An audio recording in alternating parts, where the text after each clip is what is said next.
www.casarema.fr. L'appel de Dieu, confie dans l'appel de Dieu, se trouve tout ce dont vous avez besoin. Dieu appelle chaque homme d'une manière particulière. N'ayez pas peur de répondre à l'appel de Dieu. Dieu, quand il appelle, il connaît votre appel. Rassurez-vous que dans l'appel, vous recevrez ce que vous avez perdu et ce que vous n'avez pas encore eu. Le manque de personnes qui pourraient vous orienter spirituellement peut aussi vous faire manquer le temps de reconnaître que Dieu est en train de vous appeler. Pour voir plus de vidéos chrétiennes en exclusivité, tapez www.casarema.fr. Amis téléspectateurs, vous qui affectionnez cette émission, le coach enseigne, encore très ravi de vous retrouver. Et nous pensons que sur ce nouveau numéro que que vous allez suivre aujourd'hui, le Seigneur va énormément vous bénir. Et je ne saurais vous tenir compagnie pendant 45 minutes sans recommander ces instants à Dieu et bien sûr prier pour vous qui accordez du temps pour suivre cet enseignement. C'est pour ça que je vais vous inviter là où vous êtes assis, dans votre salon, dans votre bureau ou sur votre téléphone. Nous allons nous incliner et on va prier le Seigneur ensemble. Prions. Le Dieu des esprits des prophètes, avec tous mes anciens, tous mes pères, tu les as utilisés, tu les as conduits.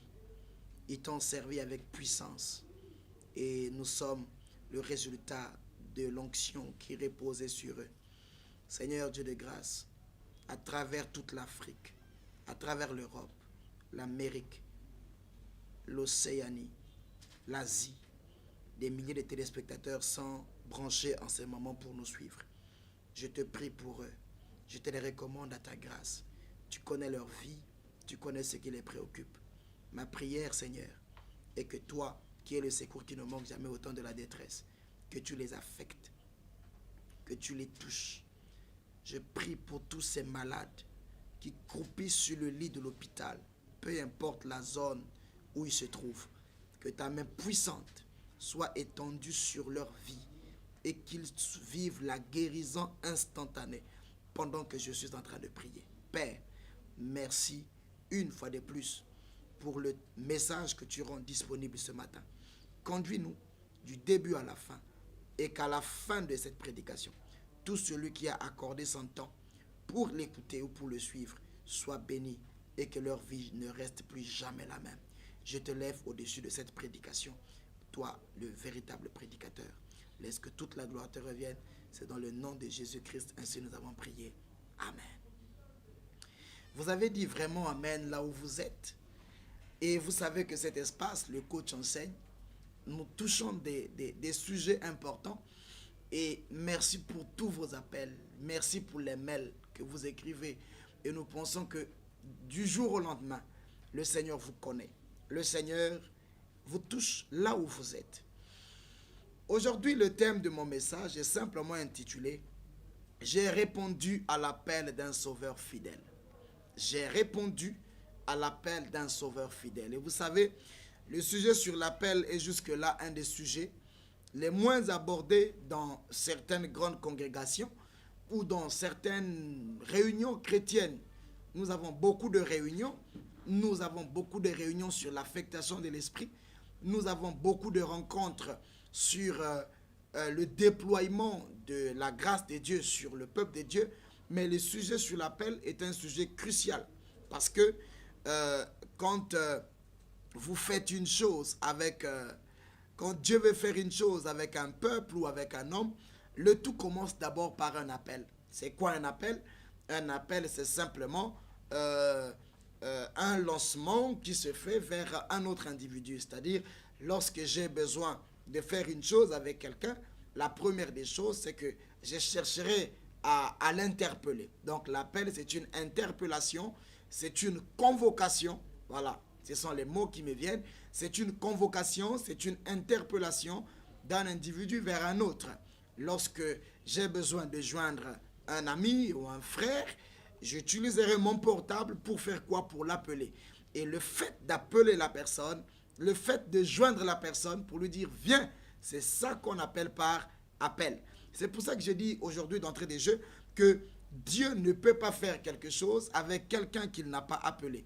La plupart des hommes avec lesquels Dieu a fait des grandes choses, ce sont des gens que Dieu lui-même a appelés. Et je commencerai d'abord dans le cadre de la vie de Samuel. Vous connaissez bien cet enfant, Samuel, dans la Bible. Il est écrit que Samuel, à cette époque, âgé de 4 ans, a reçu un appel de Dieu. Parce que Samuel, lorsqu'il est né, il était bien une offrande de Dieu pour sa maman Anne. Dieu avait exaucé la prière de Anne parce que Anne avait fait un vœu à Dieu. Anne a dit, Seigneur, si tu daignes me donner un fils, moi je te donnerai cet enfant en offrande ou en sacrifice.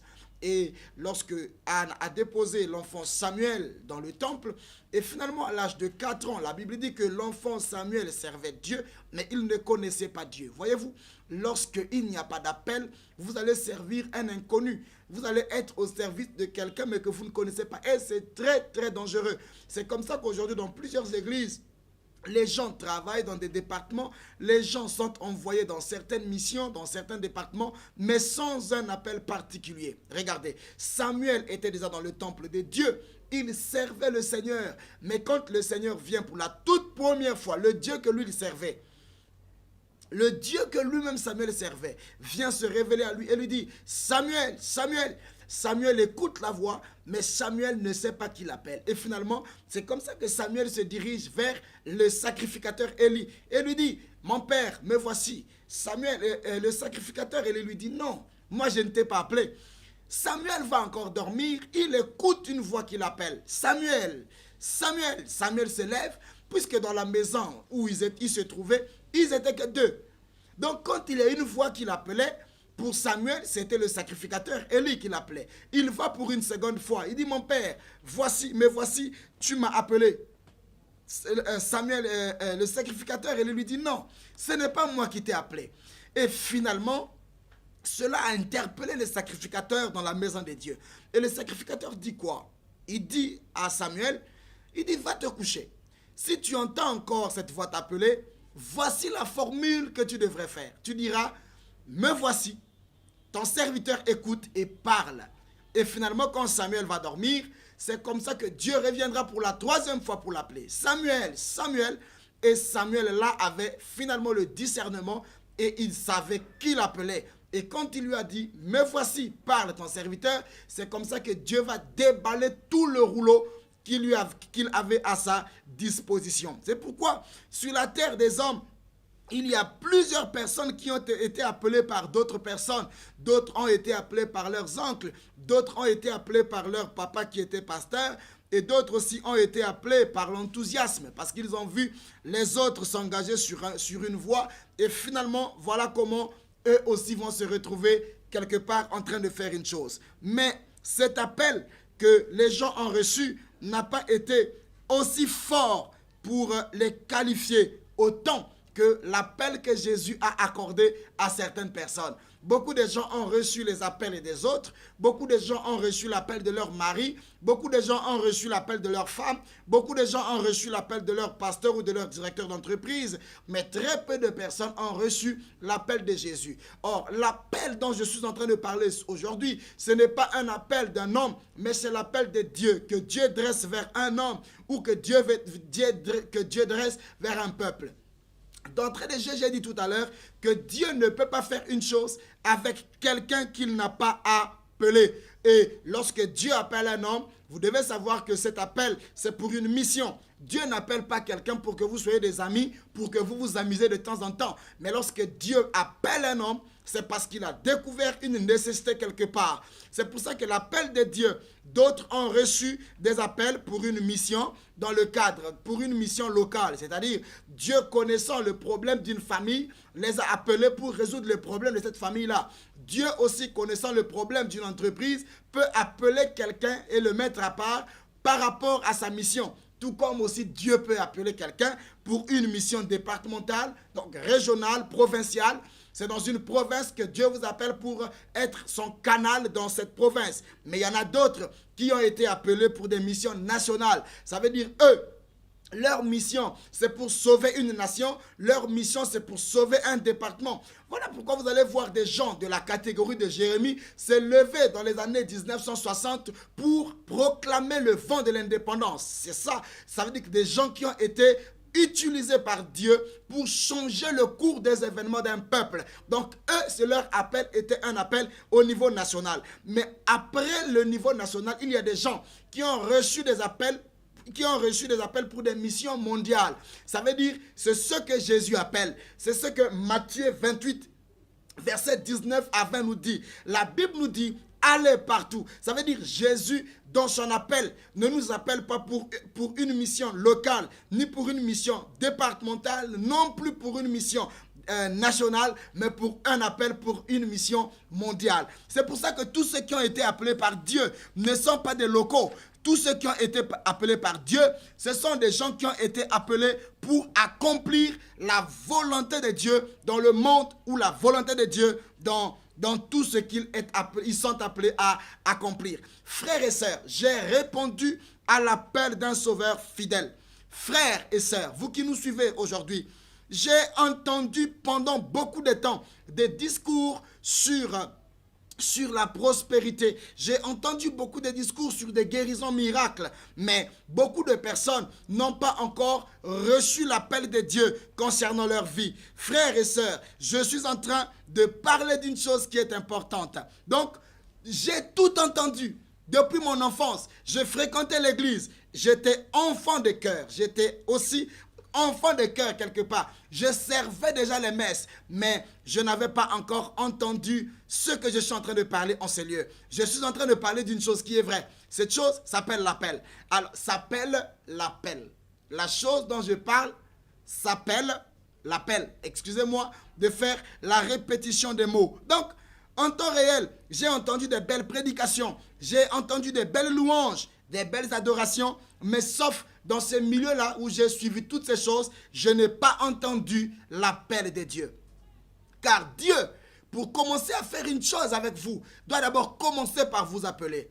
Et aujourd'hui, nous allons étudier minutieusement la vie de quelques personnages qui ont eu des histoires transformées et qui ont laissé l'impact sur la terre simplement parce qu'ils ont reçu l'appel de Dieu. Et c'est pour ça que beaucoup de personnes n'arrivent pas à reconnaître l'appel de Dieu à cause de la distraction qui les environne. Ils sont tellement distraits dans leur environnement. Dieu leur parle, mais ils ne comprennent pas. Ils suivent des prédications à travers la télé, la radio ou l'internet, à travers des livres, mais ils ne laissent pas Dieu simplement les utiliser. Tout à l'heure, j'ai commencé par parler de Samuel, mais il y a des Samuel dans les familles, il y a des Samuel dans les entreprises, il y a des Samuel dans les églises. Des Samuel qui entendent la voix de Dieu, mais qui ne savent pas discerner. Dieu les appelle à faire une chose, mais ils résistent à cet appel. Ils ne comprennent pas que Dieu est en train de les chercher pour les pousser à accomplir une mission. Il y a aussi des Samuel, non seulement qui sont distraits, parce qu'ils n'ont pas le discernement de reconnaître la personne qui les appelle, mais il y a aussi des Samuel, mais personne ne les oriente. Regardez ce qui se passe. Samuel reçoit l'appel, mais il va vers une personne. Cette personne a été tellement sincère pour lui dire, ce n'est pas moi qui t'ai appelé, mais voilà comment toi tu devrais réagir, parce que c'est Dieu qui t'a appelé et non un homme. Donc, le manque de personnes qui pourraient vous orienter spirituellement peut aussi vous faire manquer le temps de reconnaître que Dieu est en train de vous appeler. Et vous savez que si dans votre famille ou dans votre église, vous êtes habitué à offrir des services, quels que soient les services que vous offrez à une personne ou à un groupe, et si ce sont ces personnes qui sont censées être qui sont censées être des personnes qui devraient vous orienter, et que ces personnes étaient déjà habituées à vous dire des choses, ou vous étiez habitué à rendre un service quelque part, si ce sont ces personnes qui sont là pour vous orienter, lorsque vous recevez l'appel, sachez que l'appel vient bouleverser beaucoup de choses. Vous pouvez être là avec des programmes dans votre vie, avec des calculs que vous aviez envie de faire, mais sachez que l'appel peut bouleverser les calculs de la vie de quelqu'un. L'appel peut bouleverser les rêves de quelqu'un. quelqu'un. L'appel peut bouleverser les ambitions de la vie de quelqu'un. Il n'y a pas autre chose qui a aussi bouleversé la vie des gens, changé le cours des événements, changé le destin de plusieurs personnes comme l'appel. Frères et sœurs, j'ai répondu à l'appel d'un sauveur fidèle. Ici, je ne parle pas de l'appel de mon grand-père ou de mon arrière-grand-père, mais je parle de répondre à l'appel de Dieu, comme ceux qui l'ont fait. Dieu est venu se révéler à Abraham dans la maison de son père en Mésopotamie. Abraham avait une référence. Abraham avait un repère, la maison de son père. Et dans la maison de son père, Abraham avait tout, parce que son père, il est bien décrit dans le livre de la Genèse que son père était riche en Mésopotamie. Et donc son père avait une référence. C'était un homme riche. Mais quand Dieu vient dire à Abraham dans la maison de son père, quitte ta maison, quitte la maison de ton père, quitte ta patrie et va vers le pays que je te montrerai, vous allez comprendre que par là, l'appel de Dieu peut venir sortir quelqu'un dans un environnement dans lequel il n'était pas prêt à sortir. Dans l'appel de Dieu, Dieu peut vous changer de référence. Dieu peut vous changer d'adresse parce qu'il a une mission à accomplir avec vous. Nous avons des plans pour nos vies, mais Dieu a aussi un plan pour ta vie. Dieu a des calculs pour toi qui ne sont pas peut-être des calculs. Dans Ésaïe chapitre 55, le verset 8, il est dit « Aussi sont élevés les cieux, aussi sont élevées les pensées de Dieu sur nous. » Et à la fin, il dit « Car les voies de Dieu ne sont pas comme nos voies et nos pensées ne sont pas comme celles de Dieu. » C'est pour ça que quand Dieu appelle, il appelle pour une chose. Alors, pour ne pas tourner en rond dans ce que je suis en train de dire, j'ai maintenant besoin de partager avec vous le parcours d'un homme qui a retenu mon attention dans l'appel, dans ce qui concerne l'appel de Dieu. On en parle de moins en moins, mais lorsque j'étais en train de prier pour que le Seigneur me révèle ce que je devrais dire, et le Seigneur m'a conduit sur la vie de ce personnage. Je vais bien parler d'un homme qu'on appelle Matthieu. Vous connaissez, dans plusieurs de nos sermons, nous citons beaucoup de personnages, mais certains personnages ne sont pas cités. Pourquoi? Matthieu était un apôtre de Jésus-Christ. Et il faut savoir que quand vous recevez l'appel de Dieu, c'est pour deux choses. Vous recevez l'appel de Dieu pour deux choses. Premièrement, c'est pour devenir son instrument. C'est pour la première des choses pour laquelle Dieu nous appelle. Dieu nous appelle pour faire de nous des instruments de déploiement de sa gloire. C'est pour ça que cet instrument, vous pouvez devenir un instrument de Dieu pour être utile, soit dans la maison de Dieu, soit utile dans votre famille. Vous pouvez aussi être utile pour votre nation. Donc l'appel de Dieu ne s'arrête pas seulement pour faire de vous un homme occupé à prêcher, mais l'appel de Dieu peut faire de vous un instrument qui devrait servir à la gloire de Dieu et à sa louange. Donc, ça c'est la première des choses. Il vous appelle ou il nous appelle pour faire de nous un instrument. La deuxième des choses, Dieu nous appelle pour écrire une nouvelle page de notre vie. Dieu nous appelle pour écrire une nouvelle page de notre vie. Chacun de nous a un passé. Chacun de nous a des objectifs à atteindre. Mais quand Dieu appelle, Dieu ne tient pas parfois compte des rêves que vous avez dans la vie. Les pensées de Dieu en vous appelant, c'est parfois pour vous bloquer dans une ville, alors que vous avez besoin de quitter la ville.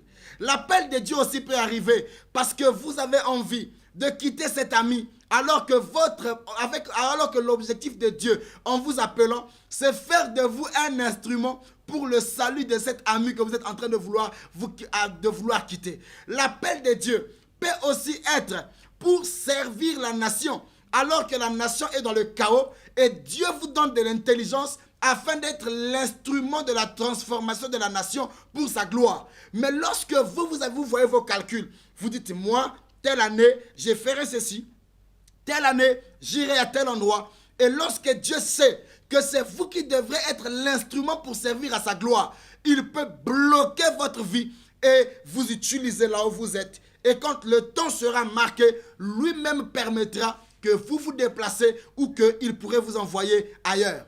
Frères et sœurs, retenez une chose. Quand Dieu appelle, c'est en ce moment qu'il nous donne le privilège de devenir ce que nous n'avons jamais imaginé de devenir. Je recommence.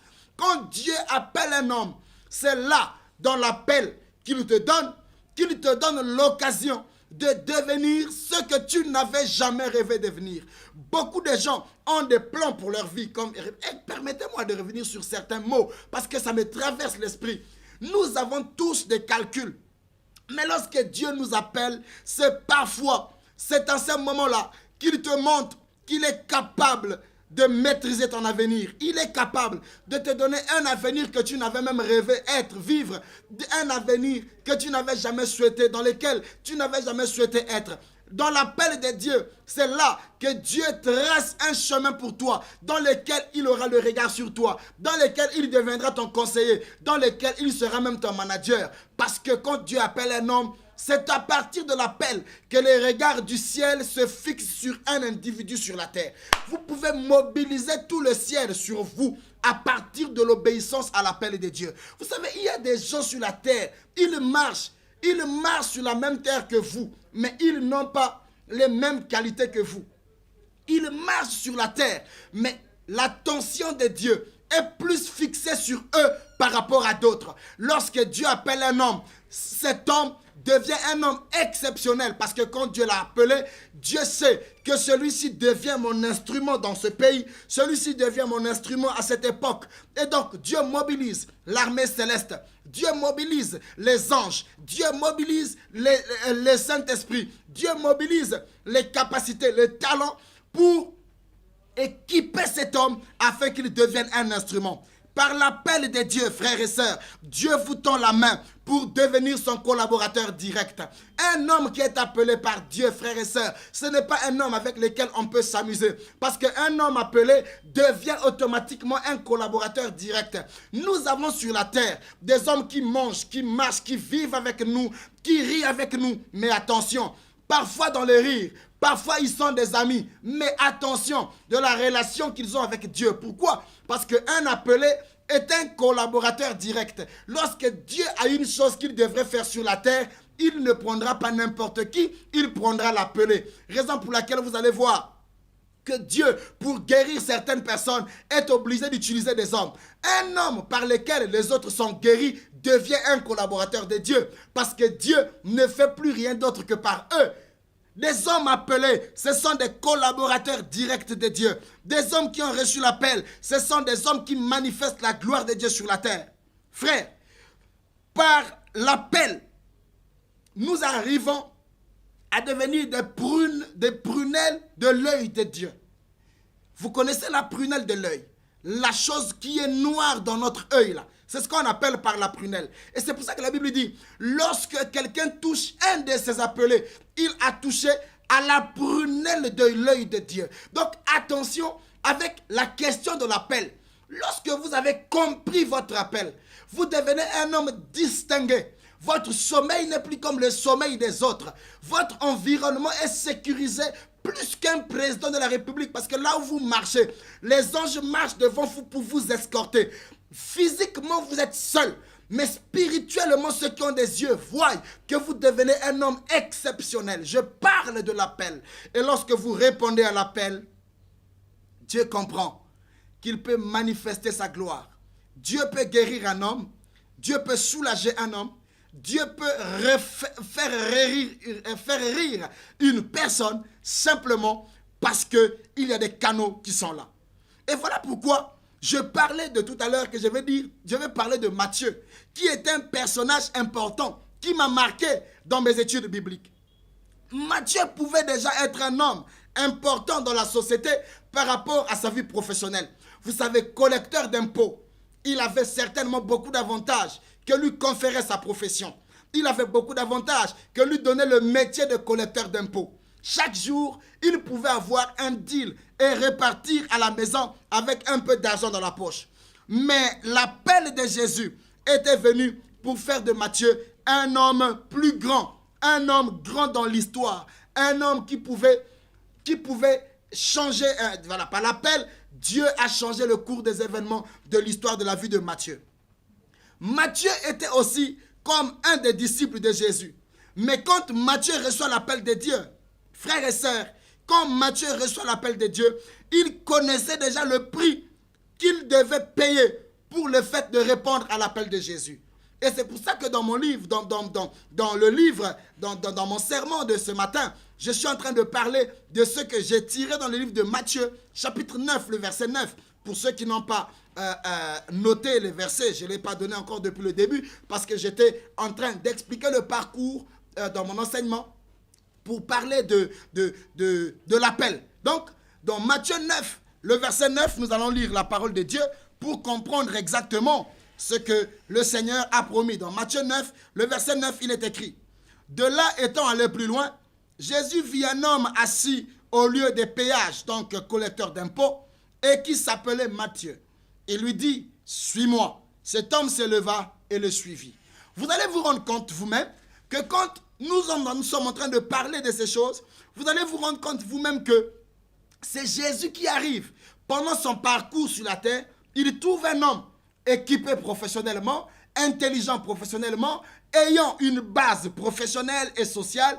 Mais quand Jésus le rencontre, la Bible dit, Jésus ne lui a pas demandé son avis pour lui dire: est-ce que tu peux me suivre? De son bureau où il était, ne sachant pas qu'il était père de famille, ne sachant pas qu'il était un dignitaire par rapport à son emploi, mais Jésus s'en fout de tous les restes qui entouraient sa vie. Ce qui avait préoccupé Jésus, c'est de lui dire simplement: suis-moi. Et vous savez la réaction de quelqu'un qui vient te dire sans tenir compte de ce que tu fais. Il ne sait pas que tu es occupé, tu dois aller demander la permission à quelqu'un. Il vient directement te dire: suis-moi. Et après t'avoir dit suis-moi, tu te lèves sans discuter, sans poser la question de là où vous allez partir. Il dit directement: suis-moi. Et le monsieur se lève et poursuivre Jésus. Quelle formidable réaction. À l'appel de Matthieu, Matthieu n'a pas hésité une seconde fois à l'appel de Jésus. Quand Jésus lui dit: suis-moi, Matthieu aussi laisse ce qu'il avait à faire. Il se lève et il se met à suivre Jésus. Il n'a pas hésité une seconde fois comme le font plusieurs personnes aujourd'hui. Dieu les appelle, ils ont des raisons. Dieu les appelle, mais ils ont des calculs. Dans Luc chapitre 9, le verset 52 à 62, vous allez comprendre, là Jésus donne le type de 3 personnes qui ont été appelées. Le premier, Jésus lui dit: viens et suis-moi. La personne dit: non Seigneur, tu sais, je dois d'abord aller demander la permission à mes parents. Jésus lui dit: tu n'es pas prêt. Un autre dit: non Seigneur, tu sais, je dois aller dire d'abord au revoir, je dois d'abord aller enterrer mon frère. Jésus lui dit: non, laisse les morts enterrer leurs morts. Matthieu n'a pas imaginé le danger, frères et sœurs, n'a pas imaginé le danger qui devait s'en suivre en laissant sa profession pour suivre un homme qui n'avait ni lit ni maison. L'appel de Dieu peut bouleverser pendant un temps la vie de quelqu'un. L'appel de Dieu peut bouleverser le destin d'un individu avec des références de base. Tu vas te lever, tu avais un emploi, tu deviens un sans-emploi, tu suis un homme qui est lui-même sans avenir parce qu'il n'avait pas de maison. Il dormait par hasard. Mais qu'est-ce qui pouvait rassurer à cet homme le destin qu'il avait? En quittant sa fonction de collecteur d'impôts, frères et sœurs, il était conscient qu'il ne pourrait plus rejoindre, qu'il ne pourrait plus revenir dans cette profession. Matthieu, en recevant l'appel, quittait aussi définitivement la vie de collecteur d'impôts. Contrairement à d'autres disciples de Jésus qui, en recevant l'appel, pouvaient encore repartir faire leur profession. Vous voyez, Matthieu a reçu l'appel, il a quitté sa profession et il est parti définitivement pour suivre Jésus. Par contre, Pierre, en recevant l'appel, pouvait repartir encore faire la pêche. Et même étant avec Jésus, Jésus quelque part lui a dit, lorsqu'on lui a dit: Seigneur, il faut payer l'impôt. Jésus a dit à Pierre: répare pêcher. Quand tu prendras, le poisson, tu pourrais dire enfin, tu pourras ouvrir la bouche du poisson et tu prendras l'argent qui se trouve dans le fond de ce poisson pour simplement servir. Donc, Matthieu, en quittant l'appel, plutôt en recevant l'appel, quittait professionnellement tout ce qu'il était en train de faire. Mais l'appel de Matthieu lui a mené à une coupure, à rompre définitivement avec son passé. L'appel de Matthieu a permis que Matthieu puisse rompre définitivement. Il a rompu définitivement. Et 2 choses ont suivi l'appel de Matthieu. Je recommence. 2 choses ont suivi l'appel de Matthieu. Et ce sont ces 2 choses qui nous suivent, nous aussi, Une fois que nous répondons à l'appel de Dieu, il y a deux choses. La première des choses, Jésus donne à Matthieu une nouvelle vie. Quand Matthieu répond à l'appel de Jésus, Jésus lui donne une nouvelle vie, laquelle il n'appartient pas seulement à un nouveau groupe de personnes. Il n'appartient pas seulement à un nouveau groupe de personnes qu'il avait déjà servi. Mais Matthieu, en répondant à l'appel, est en train d'opter pour une nouvelle vie. Il n'appartient pas seulement à un groupe de personnes qu'on appellerait les apôtres demain, mais Matthieu appartiendrait propriétairement au Fils de Dieu pour lequel il avait reçu l'appel. Par l'appel, Matthieu, il n'accepte pas seulement une nouvelle vie, une vie différente qu'il va vivre plus tard, mais plus encore, il va devenir une personne acceptée. Donc Matthieu accepte l'appel. Par l'appel, il devient une nouvelle personne. Et par l'appel, il ne s'arrête pas seulement à devenir une nouvelle personne. Matthieu devient encore plus pire, une personne acceptée. Quoi de pire qu'une personne rejetée qui avait peut-être une mauvaise réputation, qui deviendra demain quelqu'un qui sera apprécié par tout le monde.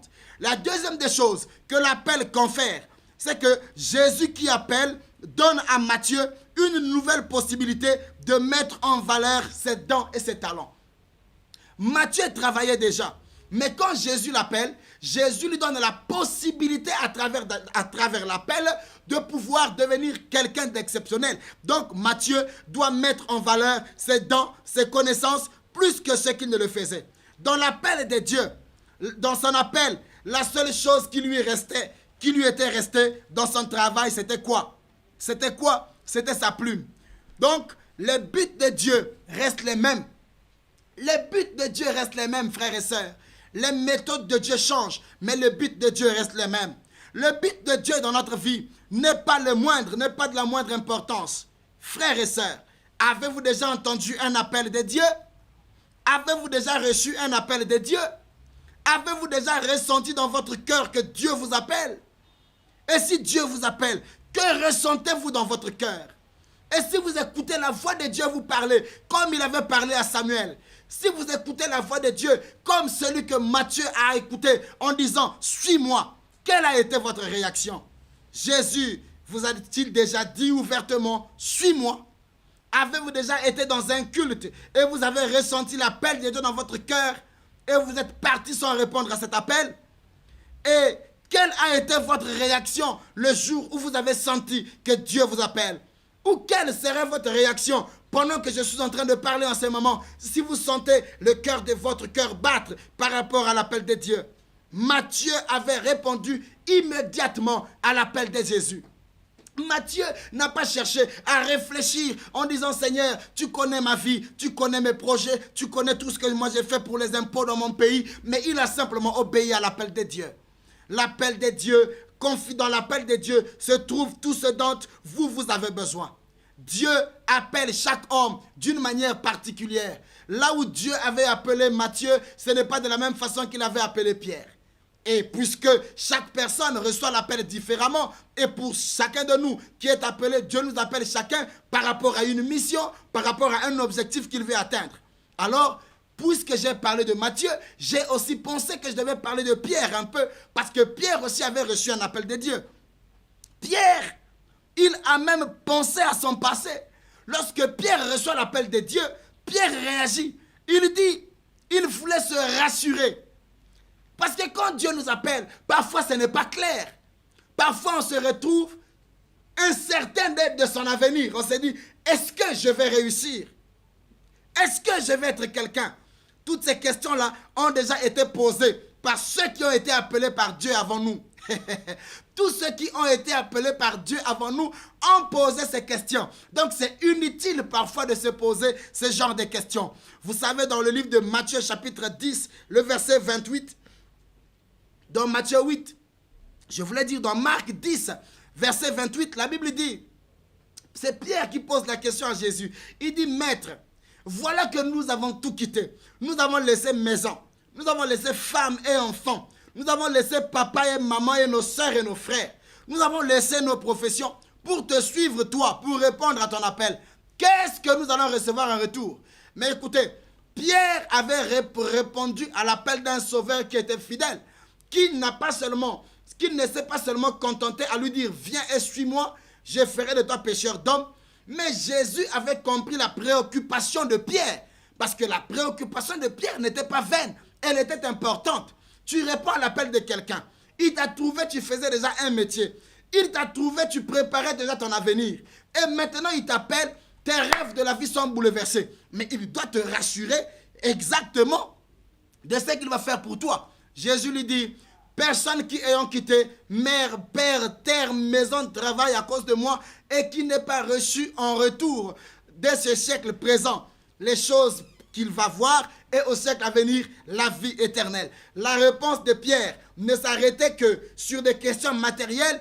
Non, plutôt la question de Pierre ne s'arrêtait que sur des questions matérielles, mais la réponse de Jésus est allée au-delà des préoccupations de Pierre. Les préoccupations de Pierre ont été répondues au-delà par Jésus, parce que Jésus a répondu sur les préoccupations terrestres, mais il a aussi répondu sur les préoccupations à venir. Frère, mais même si vous vous êtes inquiété de l'avenir, laissez-moi vous dire une chose. L'avenir appartient à celui qui vous appelle. N'ayez pas peur de répondre à l'appel de Dieu. Dieu, quand il appelle, il connaît votre appel.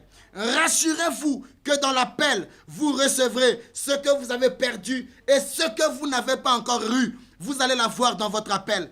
Dieu prépare l'avenir des appelés. Alléluia. Dieu prépare l'avenir des appelés. Dieu prépare l'avenir des appelés. Parle pour la vie de maintenant et pour toujours. Vous marquerez la différence entre ceux qui servent Dieu et ceux qui ne le servent pas parce que vous avez répondu à l'appel de Dieu. Les moyens, l'argent, les biens matériels, l'honneur et la dignité se trouvent dans l'appel que Dieu vous accorde. Pourquoi voulez-vous une vie fabriquée par vous-même que d'attendre et de répondre à l'appel de quelqu'un qui est capable de vous donner un avenir qu'aucun humain ne pouvait vous rassurer? Frères et sœurs, beaucoup de gens ont eu le train de vie qu'ils ont aujourd'hui, pas parce qu'ils l'ont fabriqué, mais parce qu'ils ont répondu à l'appel de Dieu.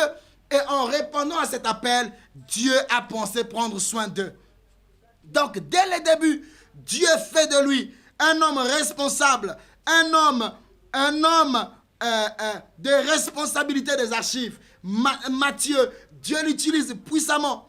Maintenant, l'appel de Jésus lui permet d'utiliser ses dons, lui permet d'utiliser ses charismes, lui permet d'utiliser ses talents. Tout ce que Dieu avait préparé, avait enfoui en lui. Maintenant, Dieu le lui donne. La vie de Dieu montre que chacun de nous peut faire partir de son œuvre. J'ai compris, frères et sœurs, que Dieu donne à celui à qui Dieu donne à chacun de nous ce qu'il a réservé depuis longtemps dans l'appel. Tout celui qui répond consciemment à l'appel de Dieu retrouve ce que dans le destin il avait perdu parce qu'il était loin de Dieu, mais Dieu le lui confère simplement parce qu'il obéit et parce qu'il reconnaît que Dieu l'a appelé. Dieu nous confie d'avance des dons, Dieu nous confie d'avance des talents, mais c'est en répondant à son appel que ces talents-là peuvent s'exploser, que ces talents-là peuvent aller de l'avant. Oui, frères et sœurs, si tu réponds à son appel, une réelle aventure peut alors commencer entre toi et Dieu.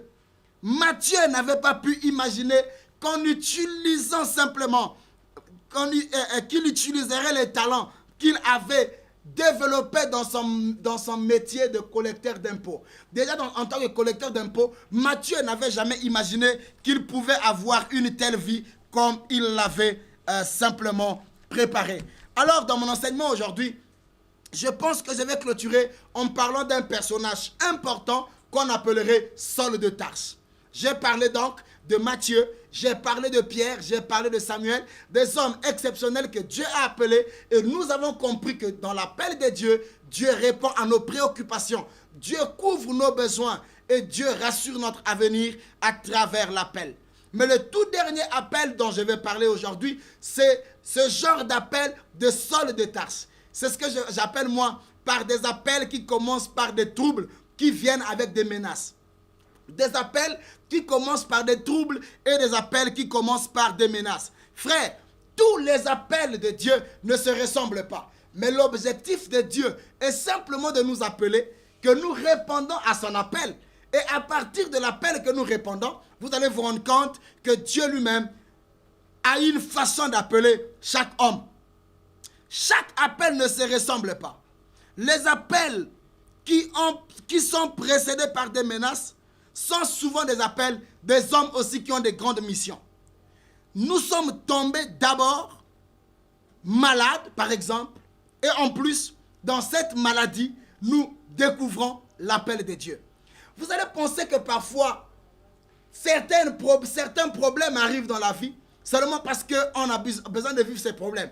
Il y a des gens que Dieu a appelés, pas comme Matthieu. Il y a des gens que Dieu a appelés, pas comme Pierre. Mais il y a des gens que Dieu a appelés comme Saul de Tarse. Il avait un rêve, il avait une mission, celle d'aller combattre les disciples à Jérusalem. Mais sur le chemin de Dieu, il va être frappé par la lumière de Dieu. Dieu frappe par une lumière. Et il y a des appels comme ça, qui commencent avec des frappes. La personne n'avait pas le temps. Tout ce qu'il voulait faire, je n'ai pas le temps. Enlève vite à l'église, il n'a pas le temps. Il est tellement businessman, il est tellement femme d'affaires, il est tellement occupé. Mais Dieu voit que c'est une personne importante pour son œuvre. Et qu'est-ce que Dieu fait? Dieu le rencontre sur le chemin, mais avec force. Dieu frappe Saul de Tarse, et quand il tombe, écoutez ce que la Bible dit, dans le livre de Actes des Apôtres, chapitre 3, chapitre 9, le verset 3 jusqu'au verset 14, et je pourrais dire même jusqu'au verset 15. Dans Actes 9, 3 à 15, vous allez là comprendre la procédure de Dieu en appelant Saul de Tarse. Quand il appelle Saul de Tarse, il reçoit l'appel et finalement à travers l'appel, il tombe. Et Dieu lui dit, il pose la question. Il entend une voix qui lui dit, Saul, Saul, pourquoi me fais-tu du mal? Paul pose la question. Il dit, qui es-tu? La réponse, c'est Jésus que tu persécutes. Il dit, ah Seigneur, que devrais-je faire? Et Dieu a instruit un homme qu'on appelait Ananias à Jérusalem, qui lui dit, va sur le chemin, tu rencontreras un homme appelé Saul de Tarse. Je l'ai appelé, tu prieras pour lui. Ananias a eu peur. Ananias a dit, c'est pas possible Seigneur. Je ne peux pas aller rencontrer un homme comme Saul. Parce que j'entends parler de cet homme qui tue les chrétiens, qui maltraite les chrétiens. Dieu lui dit, vas-y. Moi-même, je l'ai déjà appelé. Moi-même, déjà, je l'ai frappé. Il est déjà aveugle. Va le rencontrer. Et je lui montrerai combien il devrait souffrir pour moi. Voyez-vous, c'est un appel qui vient avec une menace. Il y a d'autres personnes, pour répondre à l'appel de Dieu, pour comprendre que Dieu les a appelés, Dieu frappe d'abord leur business. Tout ce qu'ils faisaient comme affaire, Dieu bloque. Les portes se ferment. Les portes se ferment. Il ferme l'entreprise. Il perd les marchés. Et finalement, à partir de ces choses, il a maintenant besoin de comprendre que Dieu l'appelle. Le pays dans lequel vous vous trouvez ne peut ou ne pas correspondre. Vous trouvez que ça ne correspond plus à vos aspirations. Ce que vous êtes en train de trouver facilement devient même difficile. Cela peut être un langage de Dieu pour vous dire qu'il est en train de vous chercher. Ça peut être un langage de Dieu. Ne résistez pas simplement à la voix de Dieu. Parce que la Bible dit dans Hébreu, si vous entendez sa voix, n'endurcissez pas votre cœur. Quand vous décidez de quitter ce pays, vous quittez, de décider ce que vous êtes en train de faire, là vous allez croiser l'appel de Dieu. Et dans certains pays, ça peut vous manquer les documents. Alors comme la vie vous coince dans le pays où vous êtes, vous avez envie de fuir et finalement vous vous retrouvez comme Jonas dans le ventre d'un poisson et finalement le poisson ira vous jeter à la destination finale de votre mission. Ne résistez pas à l'appel de Dieu. Moïse fouillait simplement sans savoir et sans discernement que la fuite qu'il était en train de prendre, c'était pour aller rencontrer l'inconnu. Chaque appel ne vient pas de la même façon. Dieu vous appelle pour accomplir sa mission. N'endurcissez pas votre cœur. Vous voici aujourd'hui malade. Mais qui vous dit, n'est-ce pas, que cette maladie n'est pas pour la mort?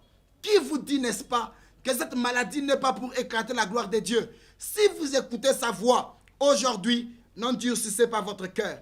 Répondez à son appel et Dieu vous utilisera. Répondez à son appel, la maladie disparaîtra. Répondez à son appel, vos business vont s'ouvrir. Répondez à son appel, votre destin deviendra clair. Répondez à son appel, vous et votre famille serez sauvés. Voilà comment je clôture ce message. Frères et sœurs, en obéissant à l'appel de Dieu, certaines personnes ont eu des destins réparés. En répondant à l'appel de Dieu, l'avenir de plusieurs personnes a été rassuré. La crainte a été bannie du cœur de certaines personnes et des vies ont été véritablement transformées parce qu'ils ont répondu à l'appel. Dieu ne peut pas oublier celui qui l'a appelé. J'ai répondu à l'appel d'un homme qui ne ment pas. Répondez à son appel, votre avenir sera éclairé. Vous aurez des précisions, vous aurez un avenir rassuré. Vos lendemains, vous ne les connaissez pas. Répondez simplement à son appel. Si vous écoutez sa voix à travers un livre, à travers ce message que vous avez écouté, nous allons vous aider à répondre à cet appel par une prière. Prions le Seigneur. Oh mon Dieu, je prie pour ces femmes et ces hommes. Je prie pour ces enfants. Tu vois comment ils ont eu des cœurs battants. Peut-être que ce n'est pas tout ce que nous avions dit ce matin qui a éclairé leur vie ou touché leur vie. Mais qu'il te plaise, ô Dieu, que dans certains mots dans lesquels ils se sont retrouvés, que tu les affectes. Répands puissamment ta puissance sur eux. Répands ta gloire sur leur vie et que leur vie ne soit plus jamais la même. Je te prie pour des milliers de personnes qui fuient l'appel, d'autres qui prennent des directions inconnues parce qu'ils ne veulent pas écouter parler de l'appel de Dieu. Touche-les, affecte-les. Au nom de Jésus-Christ de Nazareth, Seigneur, que celui qui est en train de fuir, qu'il rencontre le buisson, qu'il rencontre le poisson, qu'il les avale et qu'il les amène à destination. Que ce message soit le bienvenu dans leur cœur et qu'aujourd'hui, ils comprennent que tu n'appelles pas un homme pour le détruire, mais tu appelles un homme pour rassurer ses lendemains. Laisse que toute la gloire te revienne. C'est dans le nom de Jésus-Christ de Nazareth que nous avons ainsi prié et rendu grâce. Amen. Que le Seigneur vous bénisse. À bientôt. www.casarema.fr